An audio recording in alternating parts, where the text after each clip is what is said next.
The throne was his in name, but the true power danced in the hands of others. Edward VI, the boy king, sat quietly as his uncles and advisers wove webs of influence around him. At the heart of the storm stood two men, Edward Seymour, Duke of Somerset, the ambitious Lord Protector, and his rival John Dudley, Earl of Warwick, soon to become Duke of Northumberland. Somerset had begun as Edward's protector, the king's uncle and guardian, but power quickly intoxicated him. He controlled the Privy Council and made sweeping reforms, but critics whispered, "Somerset governs as if the kingdom were his own." His military campaigns, especially the disastrous war with Scotland, drained England's treasury. Despite the boy king's growing pleas for mercy and wisdom, Somerset pushed forward. Though a child, Edward was far from ignorant. In secret diary entries he expressed his frustration and fear. "They crown me king, yet I am but a shadow behind their will. My body weakens, and my voice is unheard." He resented Somerset's arrogance, but dared not oppose him openly.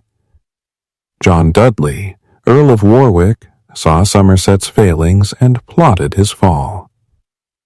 A master strategist, Dudley gained support among the nobles and the king's council. His influence over Edward grew as he promised stability and peace. The Tudor court was a minefield of secrets, lies, and betrayals. Edward watched as Somerset's power waned and Dudley's rose. In private moments, he questioned who truly ruled. Is there room for a boy king between these giants? Or am I forever their puppet? Physically fragile, Edward endured endless court sessions, meetings, and political scheming. His cough worsened, his nights restless. Yet he maintained a keen mind, learning statecraft and theology by candlelight. In 1549, a rebellion erupted, partly fueled by Somerset's heavy-handed policies. John Dudley seized the mob and to overthrow Somerset. Somerset was imprisoned, stripped of titles, and later executed. Though only 12, Edward understood the peril. He reluctantly accepted Dudley's dominance but remained cautious. In his diary he wrote, "I must trust wisely, for my kingdom's fate rests on these men's honor." The boy king's health continued to decline. Emotional wounds deepened as those he once trusted fell from grace. Yet Edward showed glimpses of resolve and courage beyond his years. Edward VI's reign was a tragedy of youth caught between towering ambition and ruthless politics. Though crowned king, he often ruled in shadow, a silent witness to the battles that shaped his realm. His legacy would be forever tied to the men who ruled through him. England was at a crossroads. The echoes of the Reformation rattled through its grand cathedrals and humble parish churches alike. Edward VI, barely a boy but wise beyond his years, stood at the heart of this spiritual storm. His reign would be marked by sweeping reforms that would reshape England's faith forever. From an early age, Edward was tutored not only in languages and statecraft, but deeply steeped in Protestant theology. His tutors, including Archbishop Thomas Cranmer and Bishop Nicholas Ridley, taught him Scripture, Lutheran ideas, and the writings of reformers like Martin Luther and John Calvin. Edward absorbed these lessons eagerly, often debating fiercely in private study sessions. In a rare letter, Cranmer wrote, His Majesty's zeal for true doctrine is unmatched in one so young. One of Edward's most enduring legacies was his support for the Book of Common Prayer, a text that unified English worship and distanced the Church of England from Roman Catholic rituals. Though the young king was too frail to attend all the council meetings, he personally approved its final draft. His private diary reveals, "I pray this book brings light to the people's souls, away from superstition and towards true faith." Despite his public support for Protestant reforms, Edward wrestled with spiritual doubts. In hidden pages of his diary, he recorded secret Latin prayers reflecting his internal conflict. "Lord, my heart wavers as the world shifts beneath me. Guide me to truth beyond man's sight." He sometimes found comfort in the quiet ritual of the Mass, torn between old traditions and new doctrines. Under Edward's reign, the dissolution of monasteries accelerated.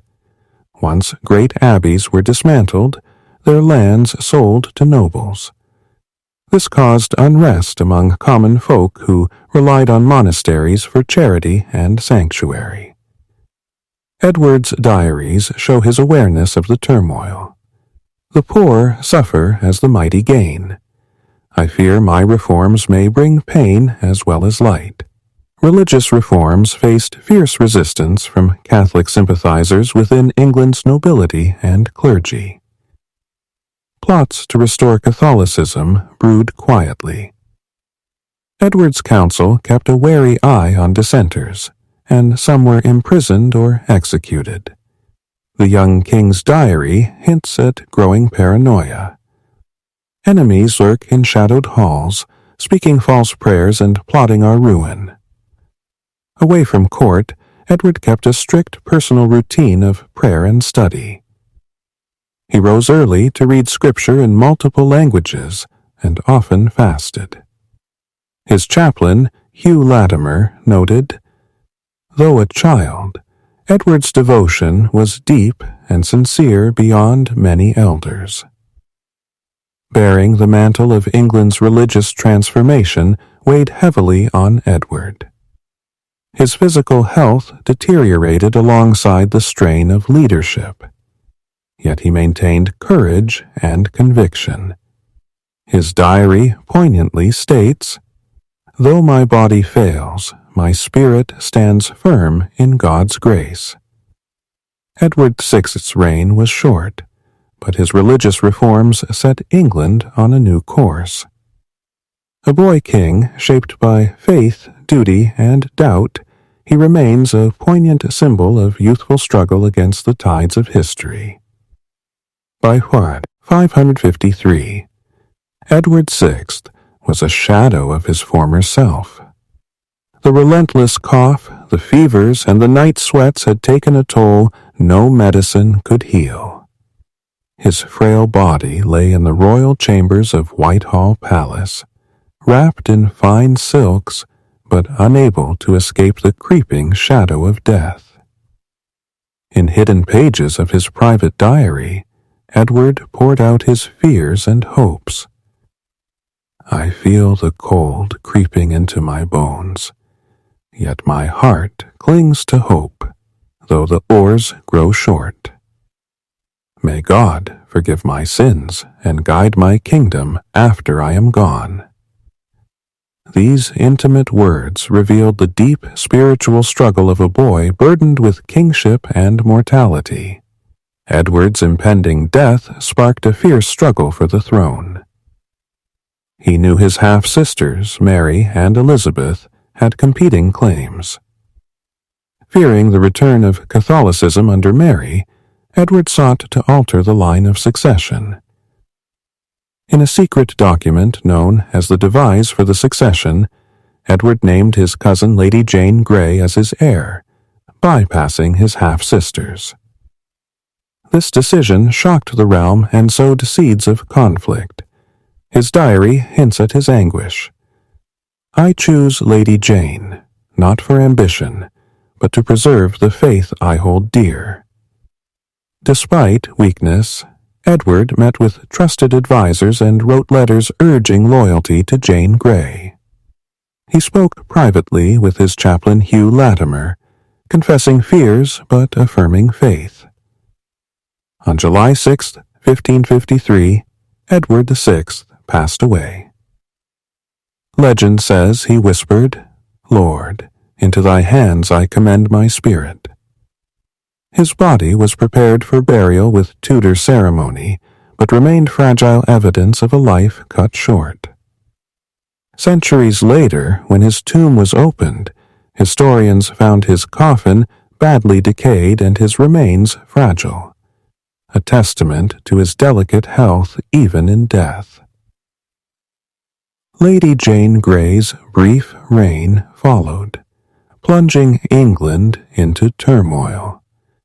Edward's reign, though short and overshadowed, permanently shifted England's religious and political landscape. His final struggles reveal the tragic cost of youth burdened by power. Edward VI's story is one of brilliance shadowed by frailty, faith tested by fear, and a kingdom forever changed by a boy who bore a crown too heavy for his shoulders. The moment Edward VI's breath faded, a new drama erupted. Lady Jane Grey, a young noblewoman barely 16, was thrust onto the English throne. Her claim was based on Edward's last will, the devise for the succession, designed to keep England Protestant and out of Mary's Catholic grasp. Jane was crowned quickly in a grand but tense ceremony. Though graceful and educated, her youth and the suddenness of her rise left many nobles uneasy. England was divided.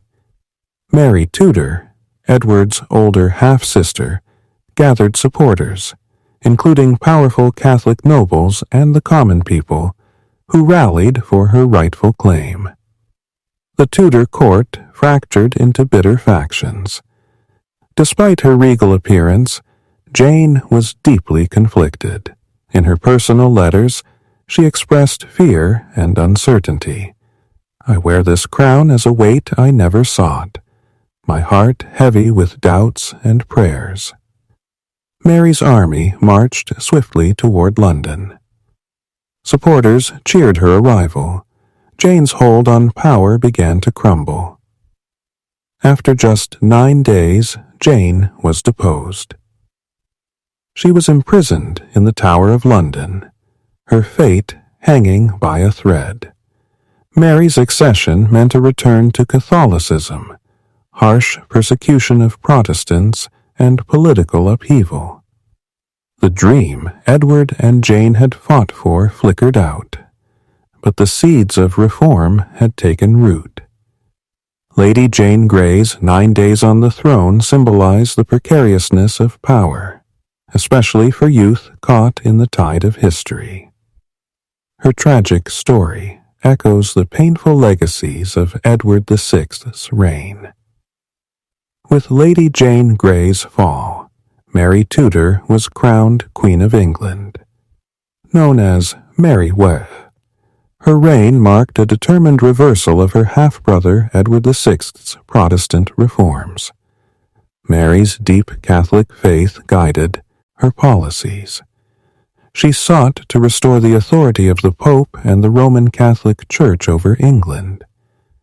Her personal letters reveal a queen torn between mercy and vengeance. "I desire peace for my people, but I will not yield to heresy." Mary's government initiated harsh laws against Protestants. Clergy who refused to recant were imprisoned, exiled, or burned at the stake. This period became known as the Marian persecutions.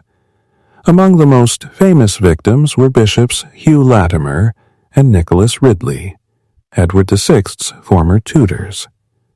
Their fiery deaths became symbols of Protestant resistance. Despite her religious fervor, Mary faced political unrest, including rebellions and foreign threats. Her marriage to Philip II of Spain was unpopular and controversial. Mary struggled between her desire for a peaceful reign and the violent means used to enforce religious unity. Her personal diary, though limited, hints at sorrow and determination. Mary's reign was short but impactful, deepening religious divisions. Her persecution of Protestants fueled future resistance and shaped England's tumultuous religious history. Mary I's reign stands as a somber chapter in Tudor history, a time of faith tested by fire and a kingdom torn by conviction. In 1558, after Mary's death, her half-sister Elizabeth ascended the throne. At just 25 years old, Elizabeth inherited a kingdom divided by years of religious and political upheaval. Her coronation at Westminster Abbey was filled with hope. Crowds lined the streets, cheering for the daughter of Henry VIII, and Anne Boleyn. Elizabeth faced enormous challenges. England was financially strained. The threat of Catholic rebellion lingered. Foreign powers watched, waiting to pounce on a vulnerable queen.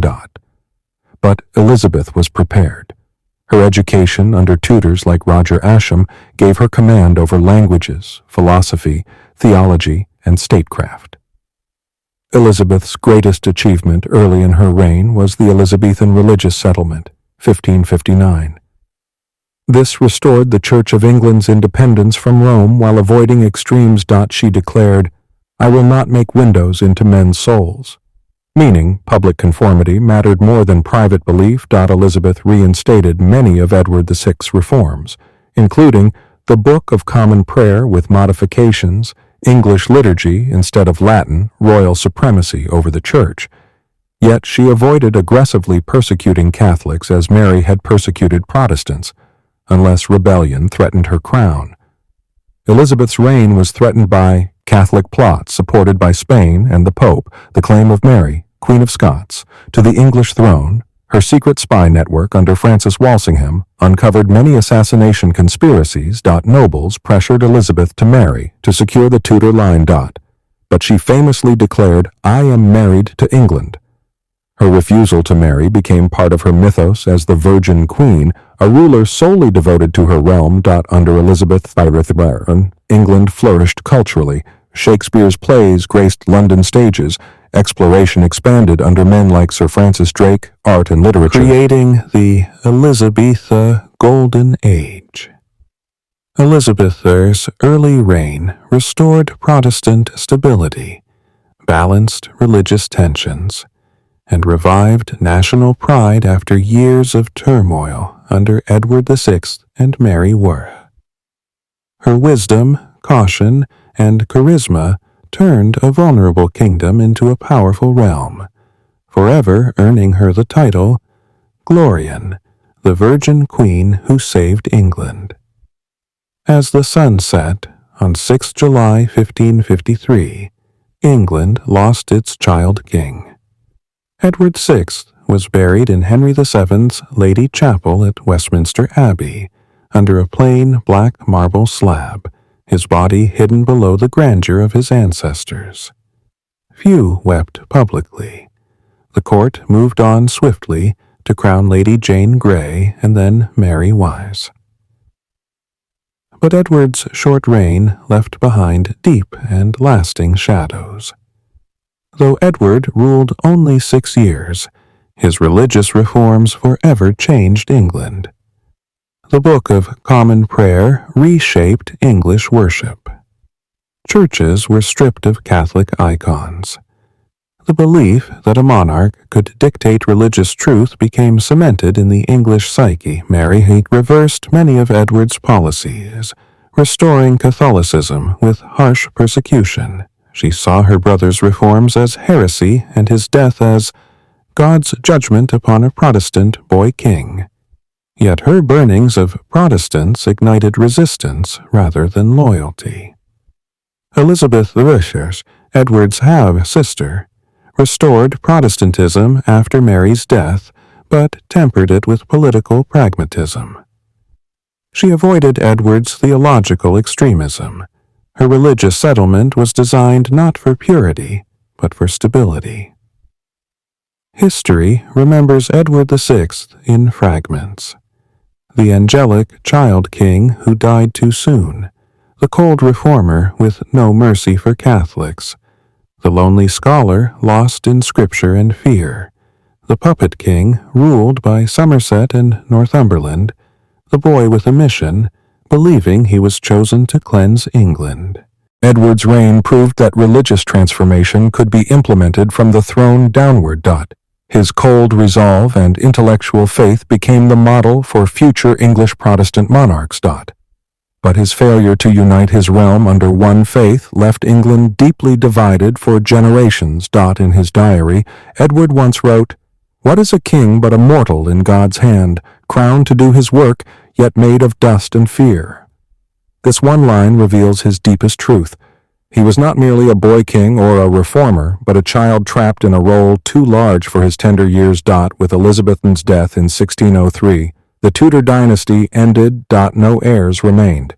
The crown passed to James VI of Scotland, beginning the Stuart era. But the Tudors left behind a transformed England, a nation reborn from medieval to modern, stories of kings and queens who lived in glory, betrayal, faith, and blood. Today, tourists walk across Edward VI's grave in Westminster Abbey, rarely pausing to read his name. But beneath their footsteps lies the boy who dreamed of purifying a kingdom and instead left it torn between heaven and earth. Edward VI's life teaches, a crown cannot carry a child to manhood. It only buries his innocence in duty. His reign was a flicker, brief, bright, and haunting. The Tudors ended, but their shadows remain in every English church, prayer, and silent stone grave.